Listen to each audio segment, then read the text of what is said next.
Bonsoir à tous et merci d'être venus. Je suis heureuse de vous voir aussi nombreux pour un thème qui, je l'avoue, n'est pas très facile.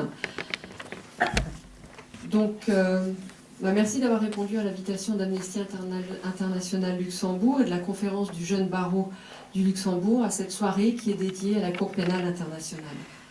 Pour chacun d'entre nous, la justice est une chose évidente, l'outil indispensable permettant de faire respecter nos droits, de garantir notre liberté, notre dignité, l'égalité entre les hommes. Demander justice ou obtenir justice nous est naturel. Mais pour beaucoup de citoyens dans le monde, la justice n'est malheureusement pas évidente et certains États, pour des raisons diverses, refusant de la rendre ou étant dans l'incapacité de la rendre. Au sortir de la Seconde Guerre mondiale, la société civile et plus particulièrement les ONG comme Amnesty International se sont battus sans relâche pour que soit créée une juridiction permanente et indépendante des États. C'est ainsi qu'après bien des années, la Cour pénale internationale, première cour internationale permanente, chargée de juger les auteurs de crimes de guerre, de crimes contre l'humanité et de génocide, a vu le jour.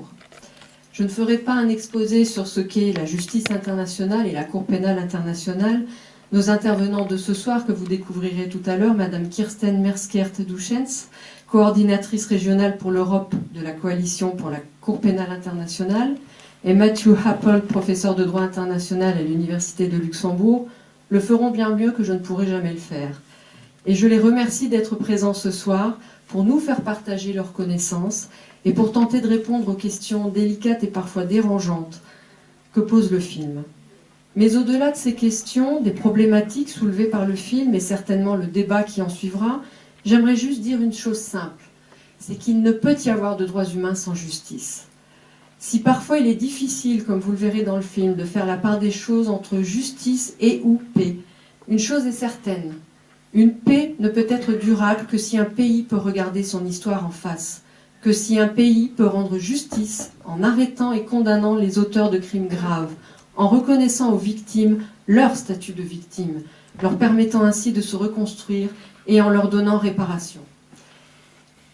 Je citerai les mots de Benjamin Freirens, qui était ancien procureur au tribunal de Nuremberg. « Il ne peut y avoir de paix sans justice, ni de justice sans loi, ni de loi digne de ce nom, sans un tribunal chargé de décider ce qui est juste et légal dans des circonstances données. » Je tiens à remercier le groupe de travail Justice Internationale de la section d'Amnesty Luxembourg, qui fait un travail quotidien formidable et qui, en organisant cet événement de ce soir, nous prouve que chacun d'entre nous peut faire quelque chose pour les droits humains.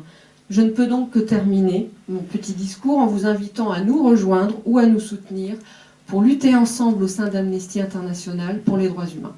Je passe maintenant la parole au président du bureau. Je vous remercie. Je crois que je n'ai pas besoin de micro. Je préférerais en tout cas ne pas en utiliser si vous m'entendez. Bon, c'est dommage. Mesdames, Messieurs, chers confrères, chères consoeurs, c'est avec plaisir que j'introduis ce premier événement organisé conjointement entre Amnesty International Luxembourg et la conférence du jeune barreau. Beaucoup d'entre vous ne sont pas avocats et je voudrais donc très brièvement expliquer ce que c'est que cette conférence, qui est un terme un peu désuet, qui nous vient à l'origine de notre homologue parisien.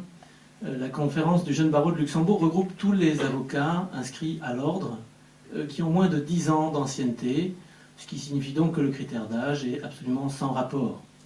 Je ne vais pas énumérer ici l'ensemble des missions qui nous sont dévolues, mais une est importante, et notamment d'inciter nos jeunes confrères, qui sont, vous vous en doutez, au quotidien très occupés par des problématiques qui sont celles de leur profession, bien les inciter dans le domaine du droit à, de temps en temps, prendre le temps de lever le nez du guidon.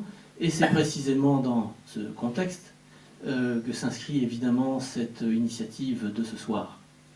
Ça nous permet évidemment, accessoirement, de faire connaître aussi à des non-avocats cette fameuse conférence du jeune barreau qui bien souvent n'est pas assez médiatisée. La conférence organise ses 90 ans cette année et je voudrais donc profiter de l'occasion qui m'est donnée pour vous informer, vous inviter cordialement à participer à une table ronde que nous organiserons le 14 juin au golfe de Junglinster sur une thématique non moins essentielle qui est celle de l'égalité devant la loi, qui nous donnera l'occasion, et nous l'espérons de manière très interactive, d'entendre M.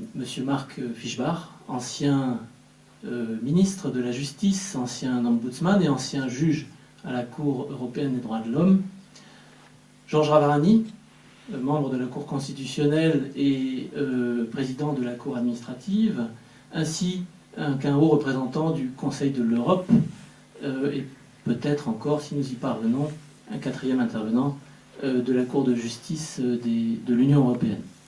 Le tout sera animé avec verve par un modérateur qui sera un professeur de l'Université du Luxembourg.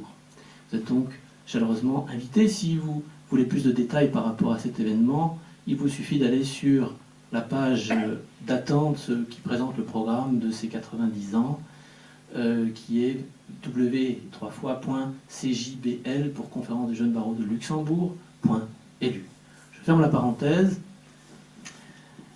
La thématique qui nous est proposée ce soir est essentielle pour toute société démocratique, et même si elle est en apparence absolument paradoxale. La recherche de la justice par la sanction d'auteurs de crimes peut-elle aboutir, in fine, à constituer un frein à la finalisation d'un accord de paix? J'espère que le débat qui pourra s'engager sur base de cette thématique et sur base du film qui sera projeté, animé par les deux intervenants qui nous font l'honneur d'être présents parmi nous ce soir et que je ne présenterai pas une seconde fois, sera nourri.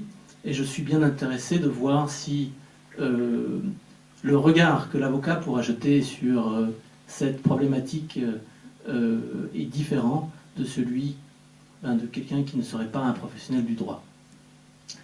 Je voudrais encore remercier Philippe Thiebaud, qui est assis au 4e rang et qui est à l'origine de cette manifestation. Et à n'en pas douter, c'est une première, mais qui sera renouvelée dans les années futures. J'avais certainement encore beaucoup d'autres choses à vous dire, mais j'en resterai là.